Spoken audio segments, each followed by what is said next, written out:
أعوذ بالله من الشيطان الرجيم. بسم الله الرحمن الرحيم. بسم اللہ الرحمن الرحیم۔ 40 حدیثوں کے بارے میں آپ لوگوں کو حدیثیں پڑھ کر سنائے جا رہے ہیں، اور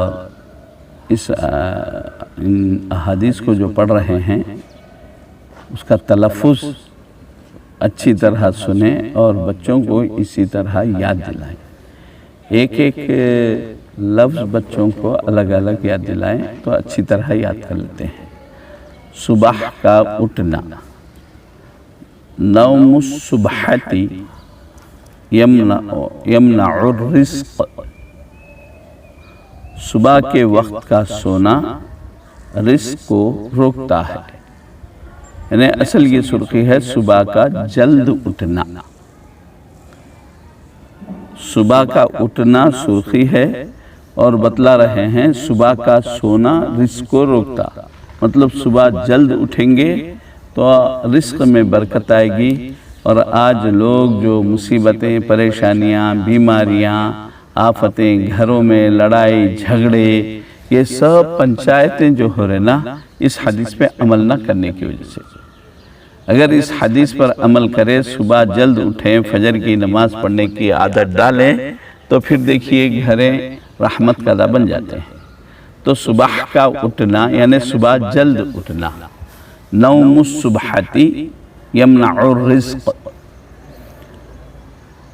سلام کے بارے میں، سلام کی فضیلت پر، السلام قبل الکلام، بات کرنے سے پہلے سلام کیا کرو۔ یعنی جب آپ کسی سے ملیں، گھر میں داخل ہوں، تو سب سے پہلا کلام ہمارا سلام ہونا، پہلے سلام کرنا، اس کے بعد بات کرنا۔ تو اس کی فضیلت میں یہ آیا ہے کہ بات کرنے سے پہلے، یعنی آپ کی گفتگو شروع ہونے سے پہلے سلامتی کی دعا۔ طہارت و صفائی، الطہور شطر الایمان، الطہور بھی پڑھا گیا ہے لیکن بہتر توئے کو پیش پڑھنا ہے۔ الطہور شطر الایمان، پاکی آدھا ایمان ہے، یعنی طہارت و صفائی ایمان کا ایک حصہ ہے۔ ہر چیز کے لیے نماز پڑھنا ہے، قرآن پڑھنا ہے، تو پاک و صاف رہنا، طہارت سے رہنا ضروری ہے۔ طہارت ہو تو سب کچھ ہے۔ اور جو آدمی طہارت سے رہتا ہے، رحمت کے فرشتے اس کے ساتھ رہتے ہیں۔ جو آدمی بے طہارت رہتا ہے، جس کو غسل کی حاجت ہوتی ہے، وہ رحمت کے فرشتوں سے دور رہتا ہے، اس کے قریب رحمت کے فرشتے نہیں آتے۔ اس لیے آدمی پاک و صاف رہنا، طہارت سے رہنا، اور جن نوجوان بچوں کو غسل کی حاجت ہو تو جتنا جلد ہو سکے غسل کر لینا، اور بغیر غسل کے، بغیر طہارت کے گھر کے باہر نہیں جانا۔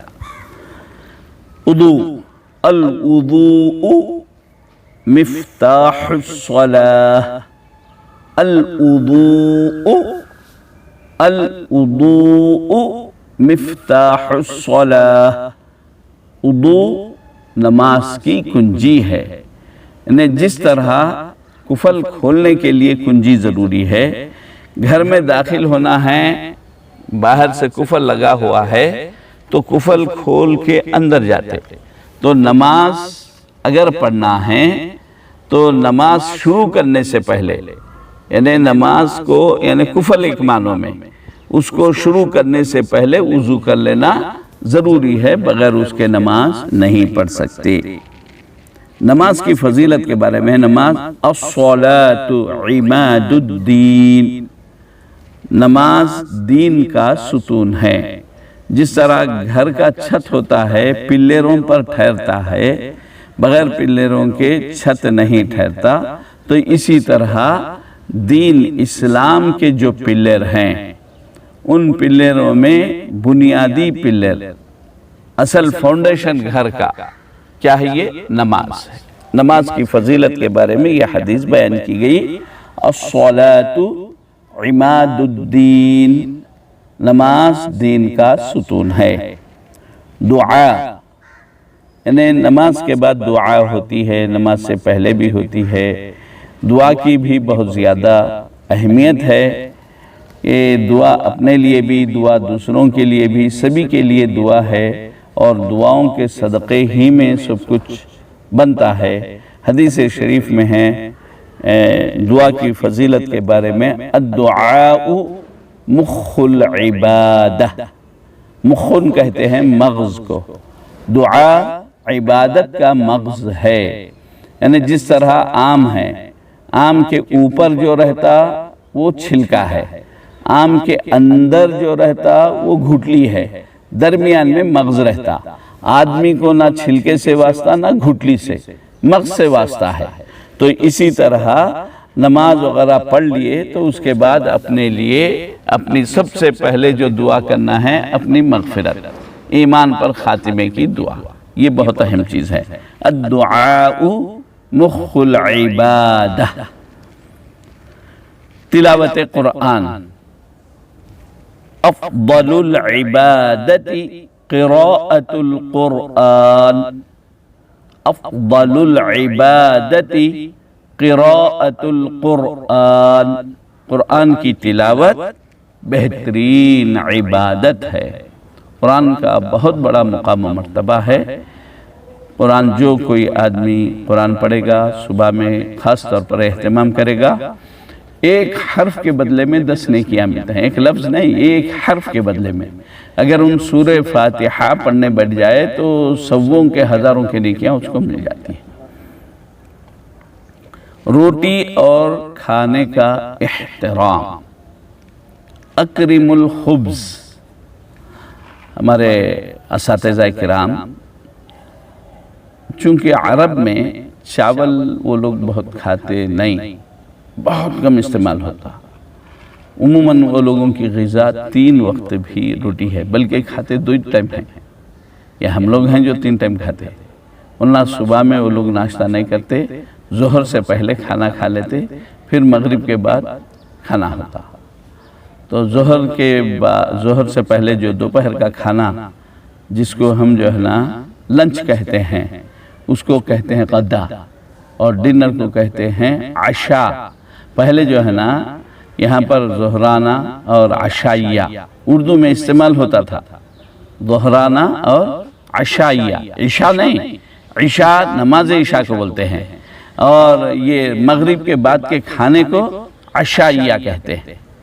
اور صبح کا کھانا جو ہوتا فطور، افطار جیسا کرتے ہیں نا، روزہ کھول کے 2-4 کھجور کھا لیے، دودھ پی لیے، صبح کا ناشتہ ایسا ہوتا ہے جی۔ لیکن جو ہے خاص طور پر پڑھنے والے بچے، اسکولوں کو جانے والے بچوں کو تھوڑا اچھا کھلا کے بھیجو، تاکہ وہ لوگوں کو بھوک لگ رہی بول کے جو ہے نا اسکول چھوڑ کے بھاگ کے نہیں آنا۔ بازار میں کھانے کی ممانعت، جو بھی چیز آپ کھا رہے ہیں، حتیٰ کہ آپ جو ہے نا آج کل بنڈیوں پہ ٹھہر کے پیزا گپ چپاں کھاتے، وہ بھی مناسب نہیں ہے۔ کھانا تو دور کی بات، عام چیزیں بھی کھانے سے روکا گیا ہے۔ ہمارے استاد محترم مولانا خواجہ شریف صاحب رحمۃ اللہ علیہ اپنا ایک واقعہ سناتے تھے کہ جب وہ، چونکہ اب یہ مناسبت بھی ہے، بقرعید قریب آ رہی ہے، بقرعید میں مولانا جو ہے مراکز والوں سے ملنے کے لیے گشت کرتے تھے، فجر کے ساتھ نکل جاتے تھے۔ مفتی عبدالحمید صاحب سابقہ شیخ الجامعہ رحمۃ اللہ علیہ ایک مرتبہ ان کے ساتھ وہ رکشہ میں جو ہے نا جا رہے ہیں، پھرتے پھرتے دیر ہو گئی، 9 بج گئے۔ اب حضرت خاص طور پر مولانا خواجہ شریف صاحب کو فجر کے ساتھ جو ہے چائے پینے کی عادت تھی، تو گئے، جانے کے بعد جو ہے نا چائے بند۔ حضرت مفتی عبدالحمید صاحب کو بولے ہوٹل میں جو ہے نا چائے پی لیں گے؟ بولے نہیں بابا، یہ ہوٹل بھی جو ہے جو بازار کا حکم ہے نا، بازار کا مطلب کیا ہے؟ جہاں دکانہ لگے ہوئے تو نہیں، عام لوگوں کا جہاں گزر بسر ہوتا، آپ کھا رہے ہیں، سب لوگ آ رہے ہیں جا رہے ہیں دیکھ رہے ہیں، آپ ان کو کھانے میں دعوت نہیں دی ہے، یہ مروت کے خلاف ہے۔ تو چائے بن لا کے رکشے میں بیٹھ کے، پرانے زمانے میں ٹاپ رہتا تھا اوپر، ٹاپ ڈال لے کے رکشے میں بیٹھ کے کھائے۔ تو یہ جو ہے نا، یہ بزرگوں کی علامتیں ہیں، سنتوں پر عمل کرنے کی پوری کوشش کرتے ہیں، اور ہم اس زمانے میں فیشن بنا لیے ہیں ہوٹلوں کو جا کے کھانا، اچھے اچھے ہوٹلوں میں، خاص طور پر نوجوان بچے یعنی ہوٹلیں دیکھ دیکھ کے وہاں فلان جگہ یہ ملتا، ایسا ملتا، مزے چکھنے کے واسطے جاتے ہیں۔ یہ جو ہے نا خاص طور پر علماء کرام احتیاط کرنا چاہیے کہ یہ اچھی چیز نہیں ہے۔ تو بازار میں کھانے کی ممانعت، الاکل فی السوق دناء، بازار میں کھانا ہلکے پن کے، ہلکا پن کیا ہے؟ یعنی بے غیرتی، بے عزتی، اس کو بولتے ہیں ہلکا پن۔ ہلکا پن بولے تو کوئی وہ چیز نہیں ہے ہلکے پھلکے، یعنی دبلے پتلے ہوتے نہیں، بے عزتی کی علامت ہے، بے غیرتی کی علامت ہے۔ یعنی آپ کھا رہے ہیں، دوسرا آدمی آپ کو تکتے ہوئے جا رہا، دیکھ لیتے ہوئے جا رہا، اور آپ اس کو کھانے کے لیے نہیں بلا رہے ہیں، یہ غلط بات ہو جاتی ہے۔ پانی پینے کا طریقہ، اشرب الماء اعینکم، پانی دیکھ کر پیا کرو۔ نہیں، جب آپ گلاس میں پانی ڈال لیے، پانی پی رہے ہیں تو اس کو بھی دیکھو۔ اور پانی پینے کا طریقہ یہ ہے کہ پانی بیٹھ کر پئیں، بسم اللہ کہہ کر پئیں۔ پانی پینے کی الگ سے کوئی دعا احادیث مبارکہ میں نہیں ہے، لیکن بسم اللہ پڑھ کر پانی پینا یہ برکت ہے۔ بسم اللہ۔ روٹی علم کا حاصل کرنا، طلب العلم فریضۃ علی کل مسلم، طلب العلم فریضۃ علی کل مسلم۔ ایک روایت میں مسلم کے بعد مسلمہ بھی ہے، لیکن صحیح مشہور احادیث میں مسلمتن کا لفظ نہیں ہے۔ اکثر ہمارے اساتذہ کرام علی کل مسلم و مسلمتن یاد دلاتے ہیں، یاد دلا سکتے ہیں۔ اگر وہ مسلمتن نہ بھی کہے تو مسلم مذکر میں مؤنث خود بخود آ جاتا ہے۔ طلب العلم فریضۃ علی کل مسلم، علم کا حاصل کرنا ہر مسلمان مرد عورت پر فرض ہے۔ یہ جو فرض علم ہے یہ علم دین ہے، جو عقیدہ، نماز، روزہ، زکوٰۃ کے مسائل کا حاصل کرنا، یعنی جس میں آپ کی زندگی بھی ہے، آخرت بھی ہے۔ تو اب آپ جو ہے نا یہ بھی بول سکتے ہیں علم دین کا حاصل کرنا ہر مسلمان مرد عورت پر فرض ہے۔ شرم و حیا، الحیاء من الایمان، الحیاء من الایمان، حیا ایمان کا جز ہے۔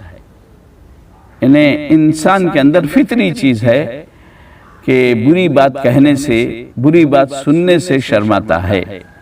تو بہت سی چیزیں ہیں شرم و حیا کی، بہرحال یہ جو ہے نا ایمان کا ایک حصہ ہے، انسان کے اندر یہ چیز ہونی چاہیے۔ ستھرائی و نفاست، یعنی صاف ستھرے رہنا۔ الاسلام نظیف فتنظفوا، الاسلام نظیف فتنظفوا، اسلام صاف ستھرا مذہب ہے تو تم بھی صاف ستھرے رہو۔ الاسلام نظیف فتنظفوا، جی ماں کا مقام، یعنی ماں کی فضیلت، اس کا درجہ، اس کا احترام کیا ہے۔ الجنت تحت اقدام الامہات، الجنت تحت اقدام الامہات، ماں کے قدموں کے نیچے جنت ہے، یعنی ماں کی خدمت کرو، ان کو راضی رکھو تو جنت ملے گی۔ ماں کو ناراض رکھیں گے تو پھر وہ دوزخ کا مستحق ہوگا، جب تک کہ ماں باپ اس کے راضی نہ ہو، قیامت میں اللہ تعالیٰ اس سے راضی نہیں ہوتا۔ کتنا بھی عبادت گزار کیوں نہ ہو، جس کے ماں باپ ناراض ہوتے ہیں اللہ اس سے راضی نہیں ہوتا ہے۔ باپ کا درجہ اور حقوق العباد میں سب سے بڑا مقام و مرتبہ اسی کا ہے، ماں باپ کا ہے۔ تو حقوق العباد میں سب سے پہلی چیز ماں باپ ہے۔ باپ کا درجہ، الوالد اوسط ابواب الجنہ، الوالد اوسط ابواب الجنہ، باپ جنت کے دروازوں میں بیچ کا دروازہ ہے۔ الوالد اوسط ابواب الجنہ، باپ جنت کے دروازوں میں بیچ کا دروازہ ہے، یعنی مین گیٹ ہے۔ پورا گھر بند کر کے اخیر میں جو ہے نا گیٹ بند کر دیتے۔ اب گھر میں جانا بولے تو جب تک کہ گیٹ نہیں کھلا نہیں جا سکتے۔ تو باپ کا مقام و مرتبہ بھی، جنت میں جانا ہے تو آپ کے لیے جنت کا جو مین گیٹ ہے وہ کھلنا اگر ہے تو باپ آپ سے راضی رہنا، باپ کی خدمت کرنا، باپ راضی رہنا، تو آپ جنت میں جانے کے مستحق ہوتے ہیں۔ آپ کے اعمال بہت اچھے ہیں لیکن بابا راضی نہیں ہیں، تو جنت کے تو اعمال کر لیے، جنت کی کنجی مل گئی لیکن گیٹ ہی سے نہیں کھل رہا، پرمیشن نہیں ہے آپ کو اندر جانے کا۔ تو پرمیشن کب ملیں گا؟ بابا راضی ہے، اماں راضی ہے۔